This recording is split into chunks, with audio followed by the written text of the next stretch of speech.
Saudara-saudari yang terkasih dalam Kristus, istilah bibit, bebet, dan bobot itu sudah tidak asing lagi di telinga kita. Bibit, bebet, dan bobot ini biasanya digunakan untuk mengukur kualitas seseorang, apakah dia layak untuk diterima atau dipercaya. Bibit itu berkaitan dengan latar belakang keturunan atau gennya. Sedangkan bebet itu berkaitan dengan status sosial ataupun ekonominya. Sedangkan bobot itu berkaitan dengan kepribadian dan pendidikannya atau intelektualnya. Dengan kata lain, bibit, bebet, dan bobot ini membantu kita untuk mengenali kualitas seseorang. Dan biasanya ini digunakan oleh misalnya mertua-mertua untuk menilai kelayakan calon menantunya.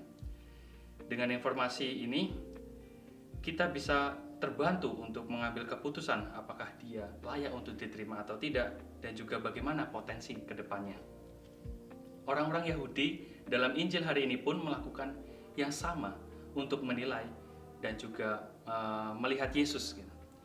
Mereka mempertentangkan asal Yesus, mempertentangkan kualitas Yesus. Tapi mereka melihat dari sisi bibit, bobot, dan bebetnya.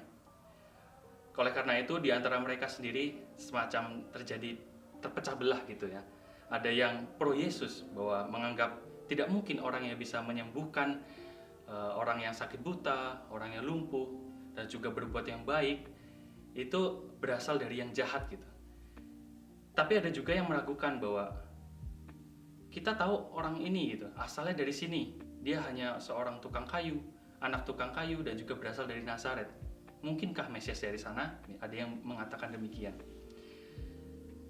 Berkaitan dengan bibit, itu berdasarkan beberapa tokoh dalam Injil, mereka menyatakan bahwa Yesus adalah anak Daud, keturunan Daud. Misalnya yang dikatakan Bartimeus, seorang yang buta mengatakan, Yesus anak Daud, kasihanilah kami.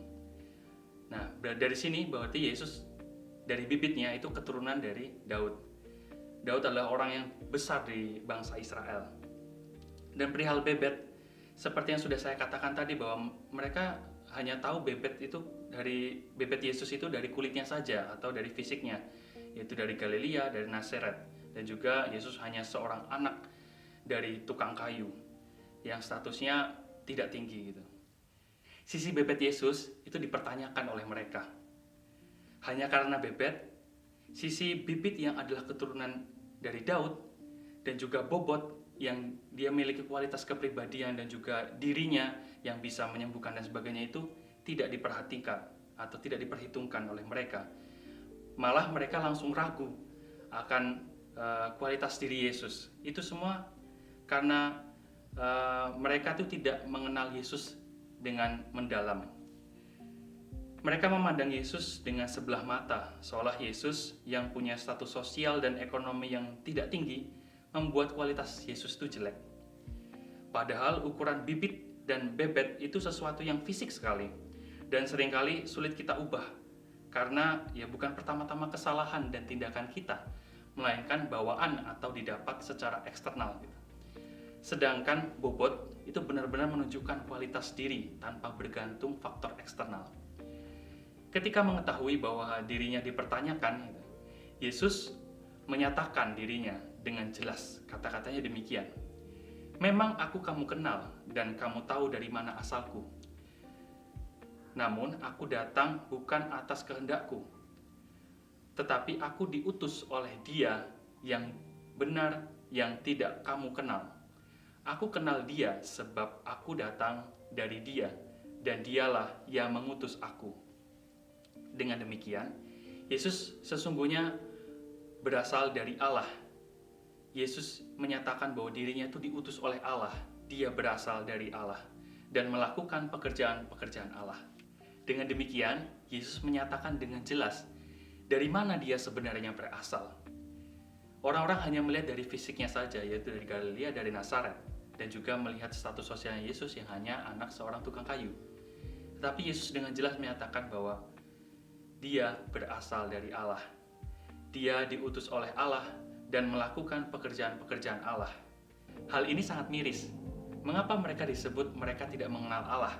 Padahal bila dilihat dari konteks Injilnya, mereka itu orang-orang Yahudi yang tinggal di Yerusalem dan dekat sekali dengan Bait Allah. Artinya, mereka punya banyak kesempatan untuk mengenal Allah lebih dekat dibandingkan orang-orang Israel yang lainnya, yang jauh dari Bait Allah dan jauh dari Yerusalem. Barangkali kita juga sering jatuh dalam pengenalan yang dangkal terhadap seseorang, dan juga dalam kasus ini, pengenalan yang dangkal terhadap Allah. Maka dalam masa Prapaskah atau Retret Agung ini, marilah kita memanfaatkan kesempatan ini untuk mengenal Allah lebih mendalam dengan langkah laku tobat dan juga menyediakan waktu yang secara pribadi berdoa dan merenungkan sabda Allah, mensyukuri rahmat Allah setiap harinya. Allah sungguh hadir dalam setiap pribadi di sekitar kita. Mengenal orang-orang di sekitar kita secara mendalam itu dapat membantu kita mengenal Allah pula. Maka sikap perhatian akan kebutuhan orang-orang di sekitar kita itu menjadi usaha kita membuat orang-orang di sekitar kita bahagia atas kehadiran diri kita. Kita perlu memaksimalkan potensi diri kita di berbagai bidang yang kita miliki, ataupun dalam keutamaan-keutamaan kita seperti kejujuran, kesabaran, kelemah lembutan, murah hati, dan sebagainya. Namun tidak hanya sampai di situ, kita juga perlu berusaha menjadikan diri kita berguna bagi orang-orang di sekitar kita dengan potensi-potensi yang kita maksimalkan tadi. Dengan demikian, diri kita bisa dikenali sebagai pribadi yang berbobot, punya value yang berguna bagi orang lain. Pribadi yang punya value tentu akan lebih mudah diterima oleh orang-orang di sekitar kita, dan terutama juga diterima oleh Allah. Dan besar harapan, dengan rahmat Allah yang Maha Rahim, kita memperoleh hidup yang kekal yang ditawarkan Allah pada kita.